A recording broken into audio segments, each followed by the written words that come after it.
Goeiemôre julle bittereinders op 'n lang naweek. Jy moet weet jy's lief vir die huis van die Here as jy nie eers omgee om op 'n lang naweek jou kerk toe te sleep nie. Want daar's iets heilig in hierdie bymekaar kom van gelowiges, is daar nie. Ons kan erediens hou by ons huis, ons kan die Here aanbid by ons huis, maar wanneer sy kinders bymekaar kom, is daar iets diep wat gebeur. So ek wil vir jou sê dankie en mag die Heilige Gees vanoggend jou kom beloon vir jou gehoorsaamheid om hier te wees. As ons in die boek van Openbaring lees, dan is daar 'n klomp keer wat verwys word na die troon van die Here en hoe daai troonkamer moet lyk. En dan sê Openbaring dat daar op een van die plekke vertel word dat wat in daai troonkamer gebeur is dat God se heerlikheid besing word. God se lof word besing. Maar dan sê Openbaring die hele heelal, alles wat geskep is, besing die lof van die Here. Nie net ons ou mensies op aarde wat ons beste poging doen op 'n Sondag om die Here se naam groot te maak nie, maar die hele skepping besing sy lof. Alle mense wat nog geleef het en nog gaan leef seker, wat na die Here se huis toe geneem is, word hierdie koor wat die Here se lof besing. Maar en eindig dit nie daar nie, hierdie legioen engele van die Here sing saam met ons geskepte ou wesetjies die lofsang van die Here. Maar en eindig dit nie daar nie, want die hele skepping beteken alles wat God geskep het, besing sy lof. Nou as jy nou net dink aan die klanke van die natuur, hoe mooi is dit alles. As jy op die strand gaan sit en jy hoor die golwe breek. As jy in jou tuin gaan sit en jou hond toelaat dat die voeltjies in jou boom kom sit, myne jaag hulle nog bietjie weg. Maar jy hoor hoe chirp elke voeltjie op die manier hoe God hom gemaak het om te doen. As ons hoor hoe die wind deur die nag begin huil, besef ons alles in die skepping besing die lof van sy naam. Tot in die diepste see is daar geluide wat korale maak. Daar is wetenskaplikes wat wys dat selfs planete in die verste heelal wat ons nog nie kan bereik as mense nie, maak klanke. En wanneer Openbaring dan sê die hele skepping besing die lof, dan is dit nie net ek en jy wat ver oggend ons lofgesang sing nie. Ons sing saam met alles om God se naam groot te maak. En Openbaring sê die lied wat gesing word is heilig, heilig, heilig is die Here God almagtig. Ons gaan daarom nou vanoggend as 'n reaksie op die loflied, gaan ons dan sing heilig, heilig, heilig. Want ek het net weer hierdie week besef hoe bevoorreg is ons nie, dat God wat so heilig is, dat niemand in die Ou Testament wat ons kan lees om ooit kon sien nie, ons toelaat om in sy teenwoordigheid te wees. Om tot hom te nader en sy lof te kom besing en te sê heilig, heilig, heilig. Heilig is ons Here God almagtig. Daarom kom groet God ons ook vanoggend in naam van God die Vader, die Heilige, die een wat was en wat is en vir ewig sal wees. Jesus Christus, die een wat die prys betaal het sodat ek en jy in die allerheiligste van God mag binnegaan. En die Heilige Gees wat ons elke dag afsonder vir ons Vader. Amen. Kom reageer saam met my vanoggend op God se heiligheid.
Paar afkondigings eers, besigheid voordat ons by die woord kom. So 'n bietjie terugvoering van ons bazaar vir die van julle wat nuuskierig is en wat wonder. Daar's nog 'n paar strokies wat ingedien word en daar's nog een projek wat aangaan. So ons gaan eers die boeke amptelik, die bazaarboeke amptelik aan die einde van Augustus sluit, maar ons staan tans hier rondom by 55,000.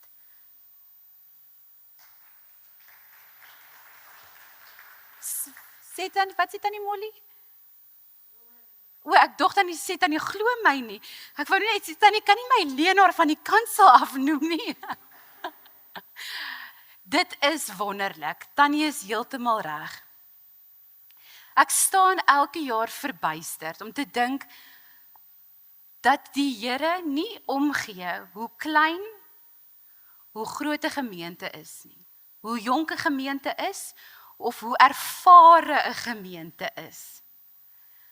Maar wanneer ons op hom vertrou, dan maak hy ons sente in 'n skatkis. En nou moet ek met julle eerlik en oop kaarte speel vanoggend. Dit beteken nou nie ons lewe in weelde na hierdie 55,000 rand wat ons ingesamel het nie. Dit gee vir ons bietjie verligting. Maar daar's nog baie in ons begroting om op die Here te vertrou. En ons sal so in September maand verdere gesprekke met julle as gemeente hê oor die finansies en oor moontlike projekte wat ons aan dink en beplan. Daar moet net nog 'n paar finale besluite geneem word. Maar ek persoonlik as Zulke wil vir julle bitterlik baie dankie sê. Vir die ure se gebak agter 'n warm stoof en oond, vir ure wat julle rondgery het om goeders bymekaar te kry, om hierdie dag 'n sukses te maak. Julle wat julle voete, ek wou nou gesê julle bunions, julle voete seer geloop het en gestaan het, die dag van die bazaar, wil ek vir julle dankie sê. Dit is nie 'n dag wat ek alleen kan aanpak of wat die ander 2 dominees alleen kan aanpak nie. Dit is net ons as 'n gemeente wat dit 'n sukses maak. So dankie vir julle. As dit nie vir julle hande werk en harde werk was nie, sou ons dit nie kon doen nie. Okay, voel julle gevlei? Okay, nee, ek grap sommer. Ek sal nooit genoeg vir julle kan dankie sê nie. Vir die van julle wat dit nou gemis het, weens operasies en vlugte en so aan, ons boek julle vir volgende jaar. Moenie dink, omdat ons dit nou een keer sonder julle gedoen het, ons kan dit eintlik doen nie. Ons sal nou nie vir hulle vertel, ons het hulle eintlik gemis nie, nee, maar ons het. Dan net bietjie my verlof. Ek is alweer, maar dis nie verlof nie, ek jok sommer. Ek gaan werk net op 'n ander plek. So volgende naweek is die Synodale Vrouekamp. So ek is in Maagheid se kant met amper 60 dames van Natal. Gaan ons daar gaan kamp, ons is baie opgewonde. En ek kan nie glo, hulle doen dit aan hulle self om my die spreker te maak nie, maar ons, so dink maar aan my in gebed ook hierdie week. Ons praat oor Ester. So julle gaan uitmis. Maar ek sal maar met julle kom deel as ek terug is. En dan is ek net vir 4 dae by die huis en dan ry ek saam met St. Mary's weer op journey. Gaan ons berge toe gaan en dis nie verlof nie. My baase aan die ander kant van die hoofweg het my mooi laat verstaan, hulle besef ek gaan lê en rus nie in die berge nie. Dat net so harde werk is om 'n klomp tienergirls teen 'n berg op te kry, as wat dit is om deel te wees van 'n gemeente. So ek gaan 3 weke saam met hulle weg, ek sien julle dan die 13de September. Dit voel verskriklik ver, maar dis nou soos my kollega hier gesê het, hy gaan my nie eens mis nie. Voor julle oë uitvee, is ek weer terug. Dan 'n laaste dingetjie, net daar is Wildsfeeskaartjies te koop. So as jy weer hierdie jaar wil Wildsfees toe gaan, dit is in September, middel September. Ek is nog in die berge, dan is dit Wildsfees, dis reg. Asseblief, Wynand is die kontakpersoon daar. Ons maak elke jaar 'n lekker Westville tafel. En dan kuier ons vreeslik lekker daar. So hou die tradisie voort. As jy nou nog nie 'n uitnodiging persoonlik ontvang het om deel te wees van daai Westville tafel nie, doen ek dit nou. Ons nooi jou uit om aan te sluit by die Westville tafel. Vra vir Wynand, hy sal vir jou 'n plekkie by rondom daai tafel kan skep. Goed. Ons gaan vanoggend aan met die tema van Dawid. Ek weet, dit voel so lank terug wat ek oor hom gepreek het, ek weet nie of julle nog die eerste deel van die preek kan onthou nie. Dan sal ek maar al 2 moet oorpreek. Ons het begin met die verhaal van Dawid en Goliat en gepraat oor hoe hierdie 2 volke, die Israeliete en die Filistyne, uiteindelik gesig tot gesig by mekaar kom. En dan stuur die Filistyne hierdie baasvegter Goliat uit eerste. So aan hierdie kant van die vallei sit die Filistyne en daai kant van die vallei sit die Israeliete. Hulle stuur vir Goliat hierdie reus uit om 'n baasvegter te wees. En onthou, 'n baasvegter is die tussenman. Die persoon wat uitkom en sê, my pa is sterker as joune. Ek ry 'n Ford Ranger. Hy probeer om die ander volk bang te praat, hulle te intimideer en te manipuleer. En dan val die Israeliete daarvoor, né? Onthou julle dit. Maar die baasvegter was ook soms die een wat die verteenwoordigende geveg het. So hy het namens die volk geveg en dit sou Goliat gewees het wat namens die Filistyne sou veg. Maar vanuit die Israelitiese kamp het niemand opgestaan nie. Want hulle het geluister na die baasvegter. Hulle het vreesbevange geraak. Hulle was geïntimideer en hulle het op hulle mishoopie van wanhoop gaan sit vir 40 dae lank. En ons het die vorige preek eintlik gestop om te vra, wat is die baasvegters in ons lewe? Wat is die oorlog, die stryd, die gevegte, die moeilike situasies, die stryd wat ons soms in beland, wat ons toelaat om ons eintlik te intimideer, soos wat die baasvegter Goliat die Israeliete geïntimideer het. wat ons toelaat om eintlik geparaliseer te word, verlam te word deur vrees. Maar die verhaal eindig nie daar nie, en dit is waar ons vanoggend gaan aangaan. So ons gaan oopmaak by 1 Samuel 17. As jy jou woord saamgebring het, is jy welkom om daar oop te maak en om oop te hou, want ek gaan 'n stuk lees en later weer na 3 verse verwys, as jy sou wou gaan koekeloer. Maar met die woord van God by ons oop, kom ons raak eers stil. En wanneer ons nou gaan stil raak, gaan ek vir ons 'n paar verse uit Psalm 119 as 'n gebed lees. En dan gaan ek vir jou 'n oomblik van stilte gee, waar jy jouself rig tot God se woord.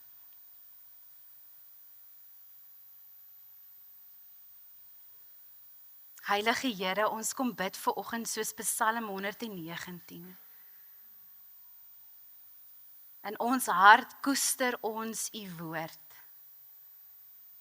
sodat ons nie daarteen sal sondig nie.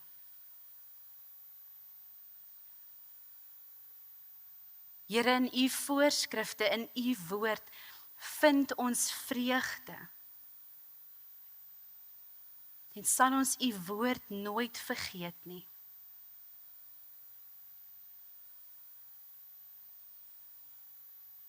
Here, dankie dat u woord vir ewig vas staan.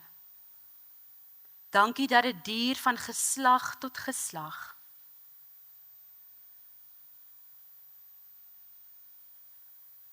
Ja, Here, u woord is die lamp vir ons voete, die lig vir ons lewenspad.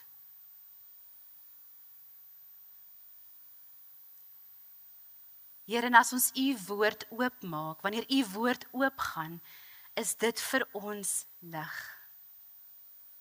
Dit gee vir ons onkundiges insig. Here, en ons wil ons verheug oor u woord. Want Here, ons het 'n groot skat ontdek.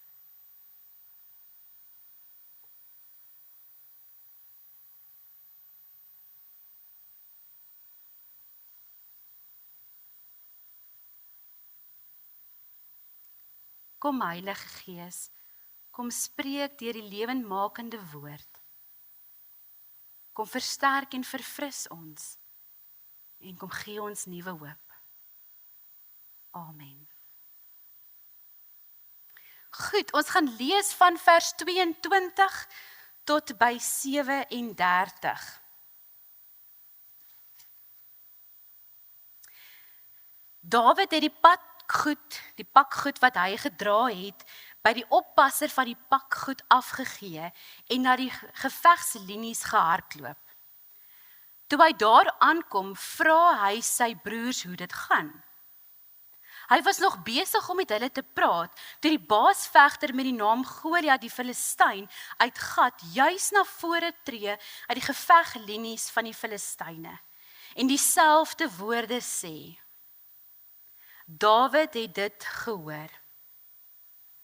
Maar al die manne van Israel het toe hulle die man sien, voor hom pad gegee. Hulle was baie bang. Die manne van Israel het gesê, sien julle hierdie man wat na vore tree? Ja, dit is net om 'n bespotting te maak van Israel, dat hy na vore tree. Die man wat hom verslaan, vir hom sal die koning met 'n groot rykdom oorlaai, sy dogter aan hom gee en sy familie vrystel van verpligtinge in Israel. Dawid vra toe vir die manne wat by hom staan, wat sal gedoen word vir die man wat hierdie Filistyn verslaan en die bespotting van Israel laat wyk? Want wie is hierdie onbesnede Filistyn nogal, dat hy 'n bespotting maak van die gevegslinies van die lewende God? Die manskappe het hom met dieselfde woorde geantwoord. Dit is wat gedoen sal word vir die man wat hom verslaan. Sy oudste broer Eliab het gehoor toe hy met die manne praat. Eliab het hom vir Dawid vererg en gesê, waarom het jy hierheen afgekom? En by wie het jy daardie klompie klein vee in die woestyn agtergelaat?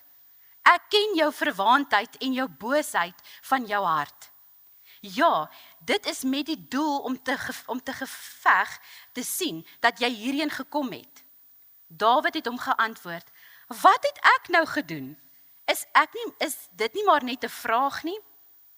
Dawid het van Eliab weggedraai na iemand anders en dieselfde vraag gevra. Die manskappe het hom dieselfde antwoord gegee as die eerste. Die woorde wat Dawid gesê het rigbaar geword. En toe hulle dit vir Saul vertel, het hulle hom laat haal. Dawid het vir Saul gesê, 'n mens moenie moed verloor. Sien julle, Dawid het vir Saul, die koning, gesê, 'n mens moenie moed verloor oor hom nie. U dienaar, Dawid, sal gaan en teen hierdie Filistyn veg. Maar Saul sê vir Dawid, jy kan nie teen hierdie Filistyn veg nie. Jy is maar nog 'n seun en hy is 'n krygsman van sy jeug af. Toe sê Dawid vir Saul, u dienaar het nog altyd vir sy vader die klein vee opgepas. En wanneer daar 'n leeu of 'n beer kom en 'n lam uit die trop wegdra, gaan ek uit agter hom aan, slaan hom plat en ruk die lam uit sy bek.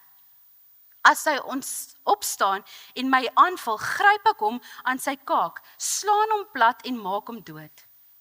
U dienaar het al 'n leeu en selfs ook 'n beer doodgeslaan.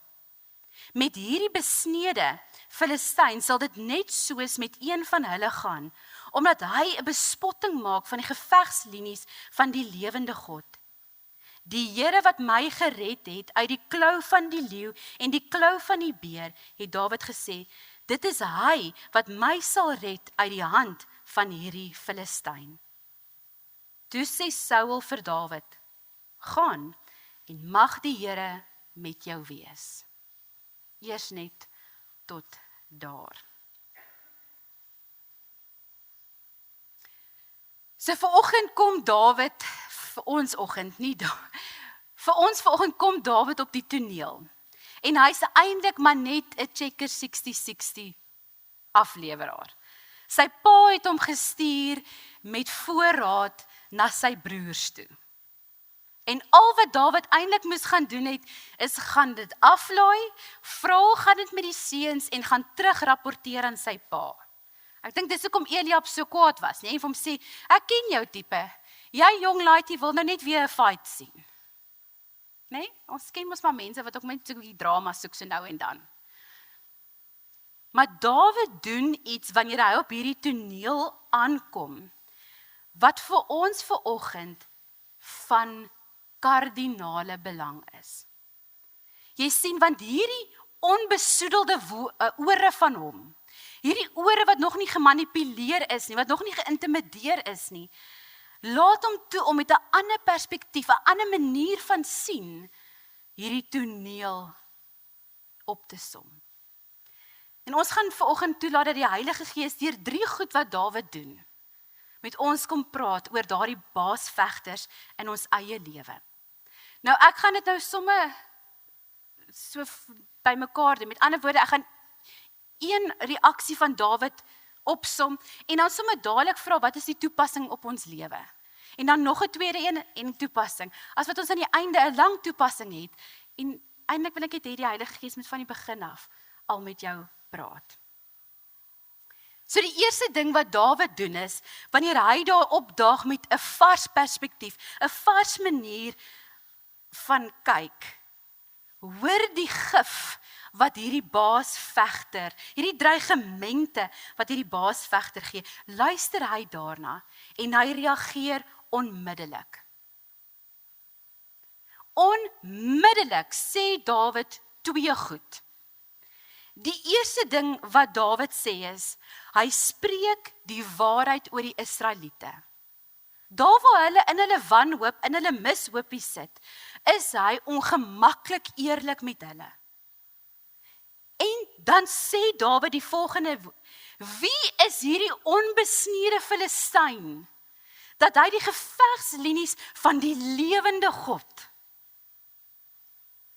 Hoor wat noem Dawid hierdie army, hierdie gevegslinie wat daar sit en bewe.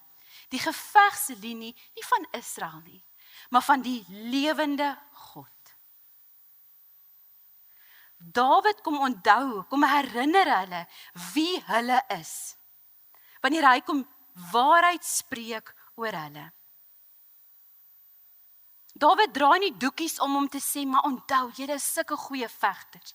Onthou wat so oorlog julle reeds oorwin het nie. Hy sê vir hulle, julle is hierheen gestuur. En julle veg nie vir julleself of net vir 'n volk nie. Julle veg vir die Here. Jy sien wat Dawid eintlik vir hulle sê, is julle veg nie tot die eer van 'n koning of van 'n volk nie. Julle veg vir die eer van God. En Dawid vervies hom nie, omdat hulle noodwendig bang is nie, maar omdat hierdie mannetjie oneer doen aan God se manne. En Dawid sê, staan op. Julle is die gevegslinie van die lewende God. En dan draai Dawid na die Filistyn toe. En waar hy eintlik 'n kompliment gee aan die Israeliete, gee hy eintlik 'n verskriklike belediging vir die Filistyn, vir Goliat. En hy spreek waarheid oor wie Goliat ook is. En hy noem hom 'n onbesnede Filistyn. Nou dit is 'n belediging wat ver dieper is as net om sy anatomie te beledig. Om te sê dat hy anders lyk as die Israeliete. Want onthou, die besnydenis was 'n teken van die verbond. En hierdie verbondsteken kom van Abraham af. Waar God 'n verbond met Abraham gesluit het. 'n belofte aan Abraham gemaak het om sy God te wees, om vir hom te sorg, om vir hom land te gee en om sy nasie groot te maak. En die teken van daardie verbond was die besnydenis. Nou as julle nie weet wat die besnydenis is nie, kan julle na die tyd vir jou man vra of dan vir my kom vra. Maar ek dink nie vir die sensitiewe luisteraars gaan ons dit vanoggend verduidelik nie. Maar toe God hierdie verbond met Abraham sluit, is Abraham besny op 99. Ja, arme man. As ook Ismael, sy seun, hy was bietjie meer tienerstadium. En nou van daardie dag af is al die manlike persone wat deel was van hulle huishouding en van die volk van Israel besny. En van daar af, op 8 dae oud, is 'n baba seentjie besny. As 'n teken van hierdie verbond wat God met sy volk gesny het. As 'n teken van hierdie belofte wat God aan sy volk gemaak het. En as jy hierdie teken van die besnydenis gedra het, was dit eintlik 'n teken dat jy deel is van hierdie volk, dat jy deel is van hierdie verbond. En dat jy sekere voorregte gedra het, omdat jy dan 'n kind van God was. Die teenoorgestelde was dan ook waar. As jy nie, en ons moet eendag bietjie oor daai verbondsteken weer bietjie preek, want daar's baie diepte in dit, oor die bloed wat moes vloei en Jesus. Maar daar's nou vandag nie, julle moet my onthou as ek vergeet van daardie preek, okay? Die teenoorgestelde was dan ook waar, as jy dan nie besny is nie, was dit dan ook 'n teken dat jy dan nie deel is van God se verbondsvolk nie. As jy nie die teken gedra het nie, was jy nie deel van hierdie belofte, verhouding wat God met die Israeliete gehad nie, wat jou dan onmiddellik uitgesluit het, wat jou onmiddellik buite die grense sou gestel het. Eintlik sê party teoloë, dit was 'n teken dat jy goddelose buitestander was. Want jy was nie een van hulle nie, en jy was nie een van God se kinders nie. En vandag voel dit vir ons eintlik half so genadeloos, nê? Want ons kyk vanaf die kruis. Maar vir hulle was dit 'n diepe herinnering wat hulle aan hulle liggaam gedra het van God se belofte en sy getrouheid. En dan kom staan Dawid voor Goliat met een frase en hy sê vir hom: "En wie is hierdie onbesnede Filistyn? Wie dink jy is jy? Jy wat nie my God aanbid nie, jy wat nie die lewende God aanbid nie, jy wat nie die ewige God aanbid nie." En dan noem hy nog 'n Filistyn ook, wat nog 'n belediging is. Maar jy wat buite die grense van genade is, buite die belofte van voorsiening is, buite die belofte van beskerming is, jy wil teen God se linie kom staan. Wanneer Dawid die waarheid praat oor wie Goliat is, kom blaas hy die dreigement af. Kom maak hy hierdie dreigement wat Goliat gemaak het. Bring iemand na my toe wat kan sien. Vandag gaan ek onthou jy dit wat ons laas keer gelees het. Kom blaas hy daai dreigement af na niks nie. En hy skuif eintlik die skande wat die Israeliete beleef het oor hulle vrees. Skuif hy na Goliat om te sê, hoe durf jy? Hoe durf jy God se kinders kom aanvat?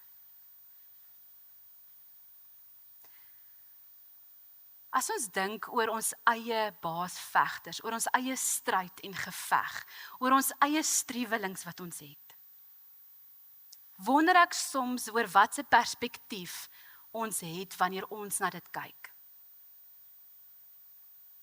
Jy sien, want ons laat toe dat hierdie stryd in ons lewe kom, en dis 'n ander preek of dit nou van watter kant af kom, is dit die vyand, is dit toegelaat deur die Here, ons sal weer daaroor kan praat. Maar wanneer dit oor ons pad kom, wat se perspektief het ons wanneer ons na daai striewelings kyk?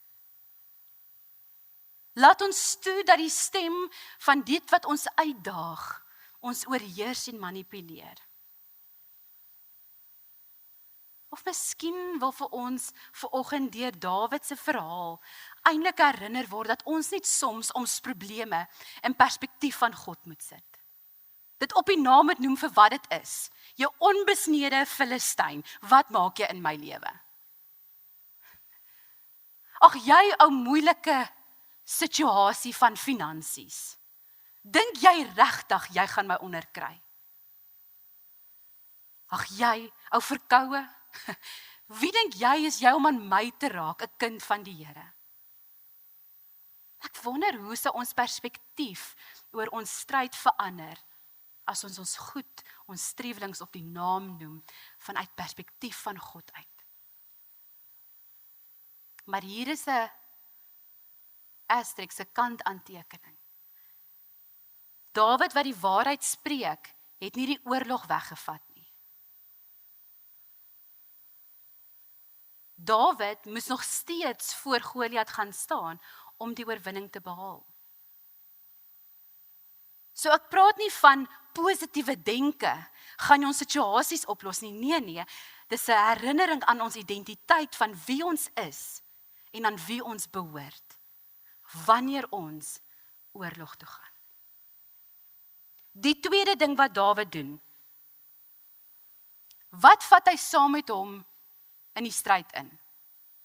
Kan julle onthou? Eers is Saul, die koning, wat te bang is om dit self te gaan doen, roep hy hom en sê, nee, ek kan jou nie net so instuur nie, ek kan nie daai verantwoordelikheid vat nie, kom trek jy my wapenrusting aan. En wat sê Dawid? Dis te groot, dis ongemaklik, ek is nie hieraan gewoond nie. Nee? Kyk, shame, die arme man. En wat vat Dawid? Julle kan gaan lees in vers 40. Hy het sy staf in sy hand gevat. Die staf waarmee hy skape opgepas het, waarmee hy die leeu gekap het, die beer, hy het nou net vir ons vertel. Hy vat daardie staf en sy slingervel en 5 klippies. Gaan gou vir my een terug asseblief, Melandrey. 'n Army, 'n legioen soldate, lyk so en hulle is te bang om voor Goliat te staan. Dawid vat sy slingervel, sy klippie en sy staf. Dis al wat hy sê die Here sê ek nodig het. Ek wonder as ons na ons oorlog toe stap, na ons stryd toe stap. As ons die oggend reg maak vir wat ons weet gaan vandag gebeur. Hoe berei ons voor vir daai stryd? Trek ons die wapenrusting van die Here aan, wat hy vir ons gegee het?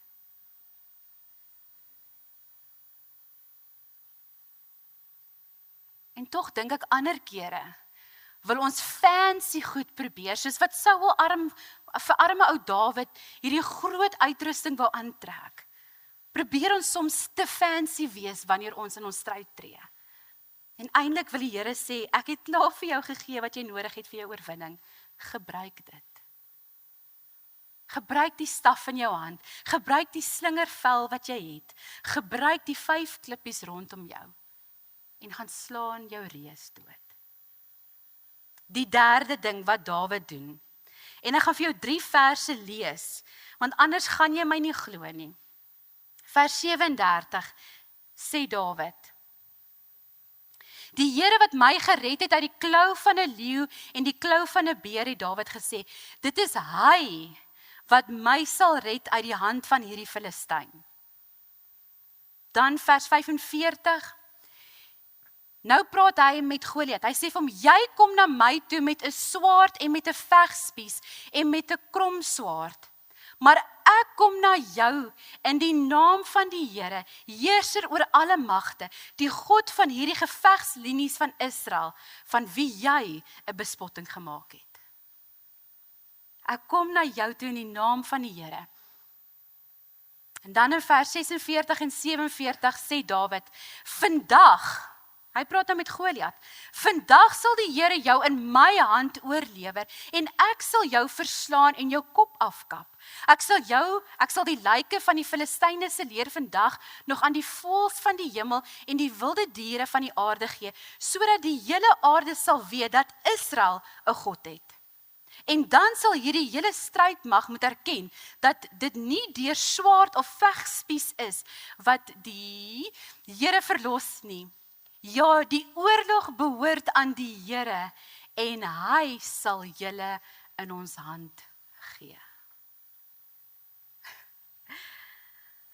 Dawid gaan staan voor Goliat as 'n gestuurde van God.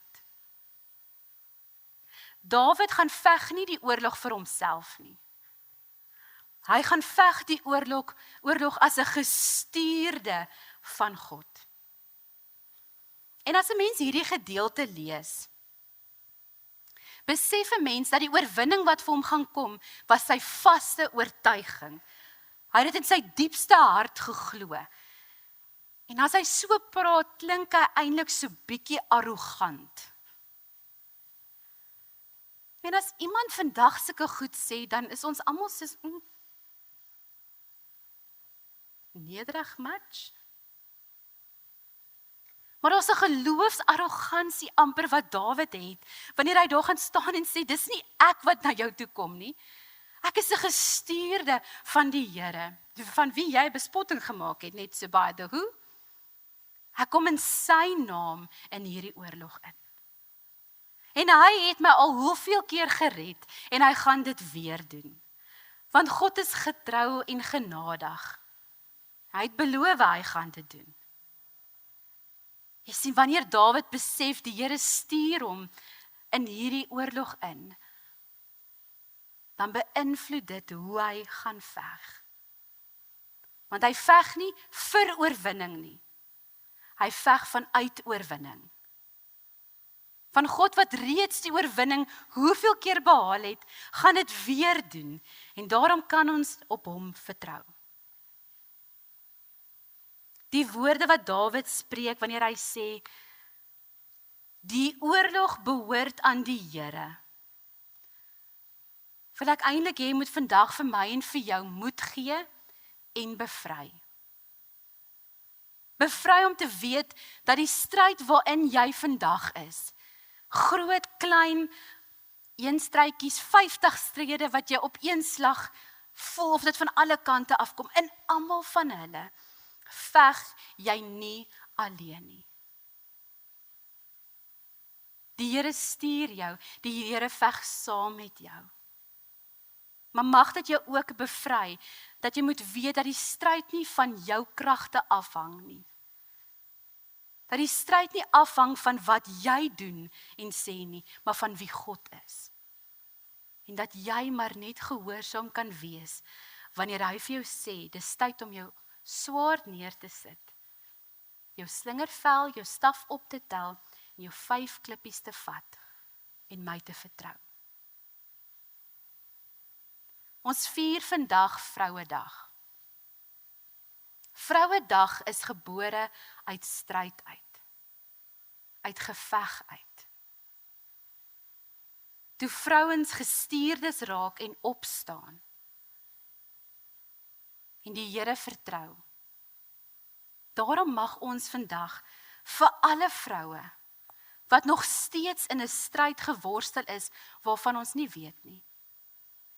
Vir vrouens wat in stryd is, wat ons nie vertel nie. Wat agter toe deure 'n stil geveg moet fight, moet beklei. Kan ons vir hulle bid. En ek wil vir jou vra om vandag iewers 'n stilte oomblik te maak.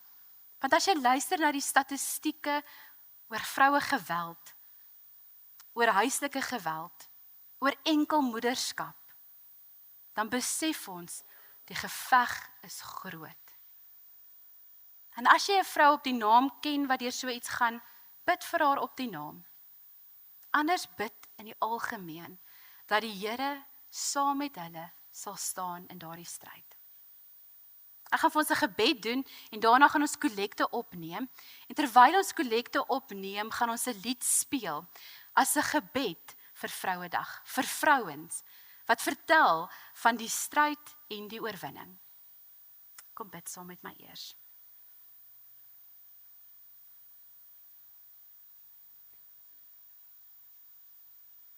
Lewende God, Here, kinderverhaal wat ons in kinderkraans leer oor hierdie klein seun, hierdie rooikop seun wat voor 'n reus kom staan. Here, wat ons in verwondering was oor dat hy 1 klippie opgetel het en die reus het op sy neus geval. Here, het ons in verwondering gestaan oor u grootheid, oor hoe Here u dit reg gekry het om dit te doen.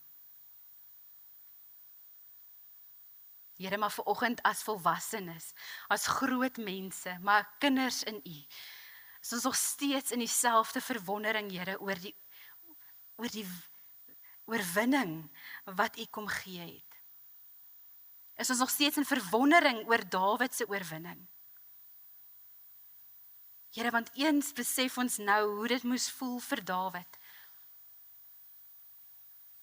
Maar oorlog in die gesig te staar, 'n reus in die gesig te staar, en te vertrou dat u vir ons 'n uitkoms gaan gee. Here, dankie dat Dawid vir ons kom leer vanoggend, dat ons soms ons perspektief so fokus op ons probleme, ons stryd, dat ons vergeet wie u is. Maar Here, kom spreek vandag asseblief deur die Heilige Gees die waarheid oor wie ons is in ons harte. Here, want ons is u kinders. Ons is seuns en dogters van die lewende God, van wie ons nou net gesing het, heilig, heilig, is ons Here God almagtig. Dis ons Abba Vader, u is ons Abba Vader. Help ons, Here, om hierdie week met ons ware identiteit in wie ons is in u, ons week en ons oorlog en ons stryd in te stap. Here, maar dankie dat ons vanoggend kan weet dat Jesus reeds die oorwinning vir ons behaal het. En dat ons regtig waarlik, Here, vanuit oorwinning beklei. Here, en al sien ons nie elke dag die volheid van daardie oorwinning nie, weet ons, U het dit reeds behaal. En omdat U 'n getroue Vader is, sal dit altyd so wees. Here, en as ons mag vra, dat U hierdie stryd, die oorlog van ons sal wegneem, wil ons dit vra. Maar as dit U wil is, Heer, dat ons deur hierdie oorlog, hierdie stryd, hierdie geveg moet worstel. Gee ons asseblief die waagmoed wat Dawid gehad het. Dat ons ook kan sê, ons kom in die naam van die lewende God. En dat hierdie oorlog aan die Here behoort. Dankie Here Jesus dat ons dit in U naam mag bid, die mooiste van almal. Amen. Ons gaan reageer op die oorwinning wat Dawid van geleef het met die oorwinningslied. As 'n anthem, as 'n kreet waarmee ons hierdie week kan ingaan. Dat ons oorwinning lê in die Here, in Christus wat dit reeds vir ons behaal het. En dan kan ons hierdie lied saam met ons indra om te sing. Die Here is koning, hy alleen is koning. Kom ons staan.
Jy word uitgenooi na tee en koffie vanoggend. Dis lang naweek, so dis self-service. Die Here wil ons hierdie week met sy seën uitstuur.